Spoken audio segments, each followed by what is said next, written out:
I'm Tyrone Bowman. This is Tyrone Bowman Tonight. According to the Apple News Variety, David Crosby, Birds and Crosby, Stills and Nash co-founder, has died at the age of 81. Singer-songwriter guitarist David Crosby, a founding member of two popular and enormously influential 60s rock units, the Birds and Crosby, Stills and Nash, later Crosby, Stills, Nash and Young, has died. He was 81 years old. His wife released a statement to Variety, writing, "It is with great sadness after a long illness that our beloved David Crosby has passed away. He was lovingly surrounded by his wife and soulmate, Jan, and son, Django. Although he is no longer here with us, his humility and kind soul will continue to guide and inspire us. His legacy will continue to live on through his legendary music. Peace, love, and harmony to all who knew David and those he touched. We will miss him dearly. At this time, we respectfully and kindly ask for privacy as we grieve and try to deal with our profound loss. Thank you for your love and prayers." With bandmates Roger McGinn, Gene Clark, Chris Hillman, and Michael Clark, Crosby set down the template for 60s LA folk rock. In the Birds, his stormy 1964-1967 tenure in the group, bonding with Stephanie Stills of Buffalo Springfield and Graham Nash of the Hollies amid the glitter of LA's late 60s Laurel Canyon scene. Crosby launched CSNN, whose multi-platinum 1968 debut inaugural rock's supergroup era.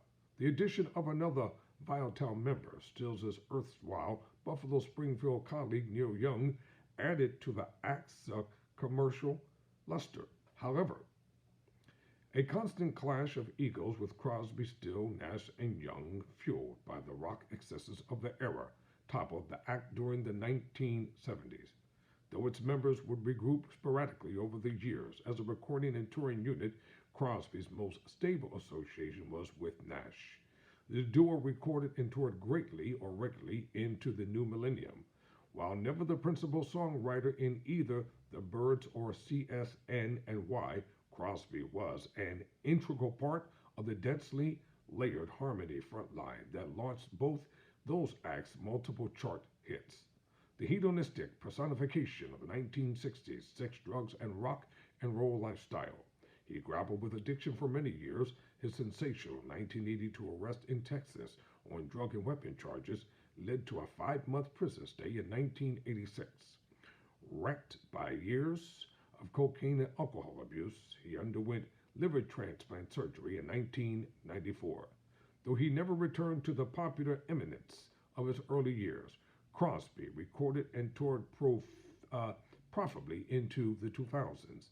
He was inducted into the Rock and Roll Hall of Fame twice as a member of the Birds in 1991 and Crosby, Stills and Nash in 1997. Crosby was a child of Hollywood privilege. He was the son of cinematographer Floyd Crosby, who won an Oscar for his work on F.W. Murnau's 1931 feature Taboo. Raised in L.A.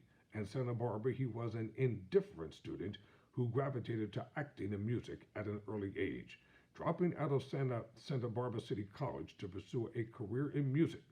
He became involved in the commercial folk music scene via brief membership in Les Baxter's Balladeers, a Lifetimers style unit a Lime Lifters style unit organized by the well-known composer arranger.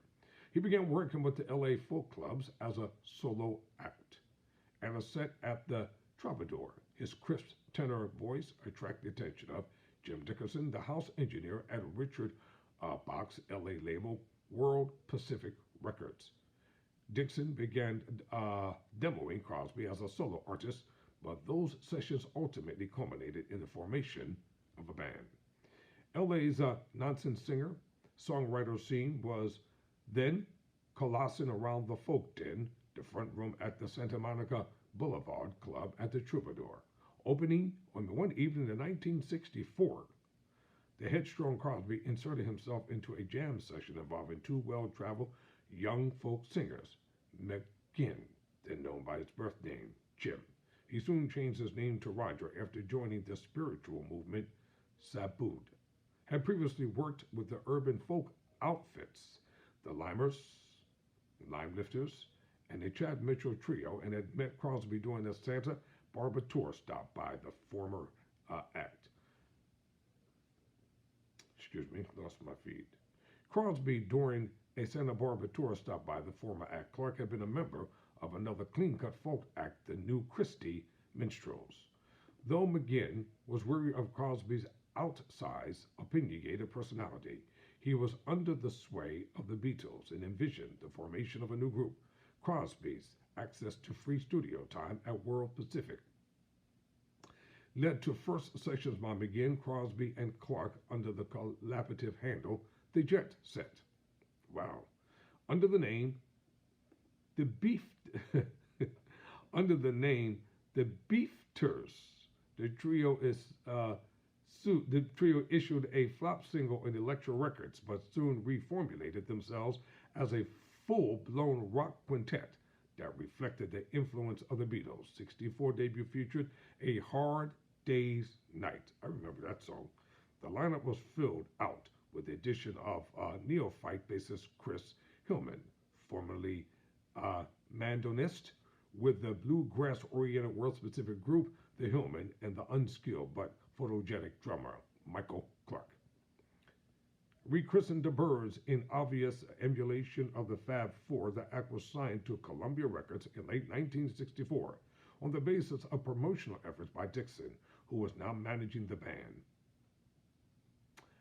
Momentously, the well-connected Dickinson urged his acts to cover a new song penned by one of his friends, folk star Bob Dylan, issued as the Byrds' first single. The harmony-laden version of Dylan's Mr. Tambourine Man leaped to #1 on the U.S. single chart in early 1965. The eponymous debut album reached #6. By that time, the group was the reigning attraction on Hollywood's Sunset Strip, thanks to a high-profile residency at Ciro's. For the next 2 years, Crosby's group would reign as American pop answer to the Beatles and influence a host of like-style folk rock acts. All of their Colombian albums during that period reached the U.S. top 25. Though Crosby's pure soaring voice was a key component of the unit's sound, he took a backseat as a writer to bandmates McGinn and Clark, who were responsible for the group's hit originals. The Crosby penned singles Lady Friend and Why failed to reach fire. The departure of the emotionally unsettled Clark from the group in 1966 only served to exasperate tensions between McGinn and Crosby. Strife and the Byrds came to a head in 1967. That June, the band appeared at the historic Monterey Pop Festival in Northern California. The politically outspoken Crosby infuriated McGinn with some of his on-stage remarks and further enraged his bandmates by sitting in with Buffalo Springfield for most of their set. In a move that could be considered payback, McGinn vetoed the release of a new Crosby composition, Triad, about a sexual menage a trois. The song would ultimately find a home on Crown of Creation, a 1968 album by Crosby's San Francisco friends Jefferson Airplane. Finally, in October 1967, McGinn and Hillman drove their Porsches to Crosby's Beverly Glen house and fired him from the Byrds. If you would like to, I guess I'll read the entire article. That will save everybody a lot of time from looking it up. Amid the then burgeoning musical colony in LA's idyllic Laurel Canyon, the newly cashiered, Crosby began jamming with his friend Stephen Mills, whose LA-based band Buffalo Springfield had recently imploded amid internecine strife, and Graham Nash, who had met with the other two during the 1966 U.S. tour by the Manchester, England group The Hollies. After a deal brokered by David Geffen freed the three musicians from their outstanding contractual obligations, Crosby, Stills and Nash was signed to Atlantic Records. The group's self-titled album was released in May 1969.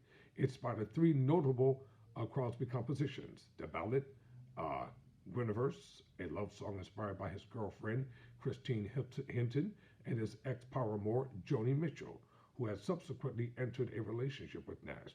The Apocalyptic Wooden Ships, co-written with Stills and Paul Cantor, and covered the same year by Cantor's group Jefferson Airplane and the stormy Long Time Gone. The harmonious album vaulted to number 6 on the U.S. chart and was ultimately certified for sales of 4 million copies. In August 1969, already ubiquitous on the American airwaves, the group made its second concert appearance with new member Neil Young in tow before a 500,000 people at the Woodstock Music Festival in Bethel, New York. Young's addition to the lineup now built as Crosby, Stills, Nash, and Young ramped up the group's already formidable commercial clout. The Superstar Quarters 1970 album Deja Vu rocketed to number 1 and ultimately sold 7 million copies. The 1971 Four-Way Street, a two-way LP live set drawn from their subsequent U.S. tour, also claimed the top slot and went quadruple platinum. However, Crosby's personal problems escalated at the height of CSN&Y popularity. Already an enthusiastic consumer of cocaine, he turned to heroin after Hilton was killed in a 1970 car accident. Though by no means a stranger to drug use himself, Young was appalled by Crosby's behavior and the constant tension and disorder within the group and withdrew to focus on his solo career, though he would return to tour with the other members in 1974. To be continued in part 2. I'm Tyrone Bowman. Never surrender, never